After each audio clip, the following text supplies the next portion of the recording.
Ayan mga kababayan, for today ay samahan nyo po ako sa actual site tripping and house viewing.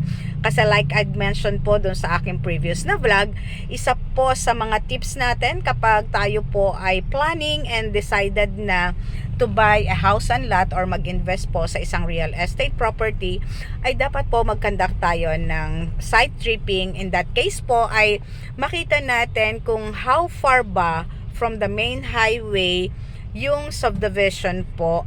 At the same time, makita natin kung ito ba ay pwedeng lakarin, kailangan bang mag-tricycle, gaano ba kalayo from sakayan and babaan po yung exact location po ng property na bibili natin. At the same time po, isa rin po ito sa magiging basis natin to see kung yun po bang lugar ay flood free, kasi lalo na every year na lang nararanasan po natin ang matinding pagbaha sa maraming lugar po dito sa atin. Ano po? So mga kababayan, tara, samahan nyo po akong mag site tripping at Leora Homes in Naik, Cavite.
Ayan, so mga kababayan, lagi po nating tatandaan kapag tayo po ay bibili ng real estate property. Like I said po, number one, kailangan po ay laanan natin ng panahon ang ating actual site or house viewing. Bakit po? Ito po kasi ang ating magiging basis para po bibili ba tayo or not sa isang subdivision. So, sa tripping po, wag po tayong masyadong matutuwa or maa-amaze or bibili tayo dahil nakita natin maganda po yung model unit na pinakita sa atin. Mas I suggest po, as your licensed real estate broker, unahin po natin na tignan yung kanilang actual house turnover. Ano po ba yung actual na i-deliver sa atin ng developer? Let's face it po, ang mga model unit po ay pinapaganda yan, ine-enhance yan. So, doon nagkakaroon ng problem later on or issues ang mga homeowners kapag po sa turnover na ng property. Kasi sasabihin nila, bakit tong nag-site tripping ako, sabi ganito, ganyan yung house turnover, bakit ngayon wala yung ganito, etc. etc. So, if I may suggest po, palagi po nating unahing tignan kung ano yung actual turnover ng property property na bibilhin natin.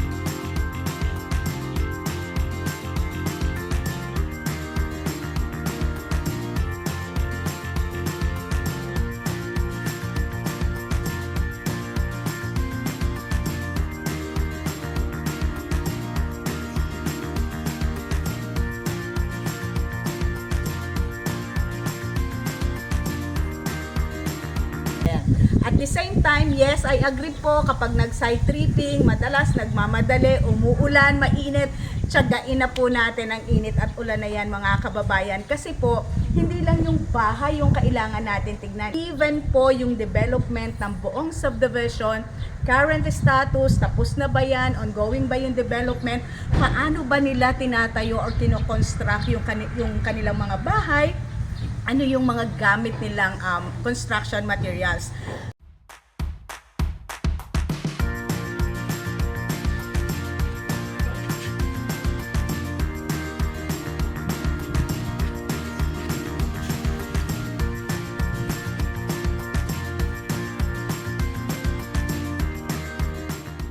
So that is another tip from your licensed real estate broker from EM Abapo Realty.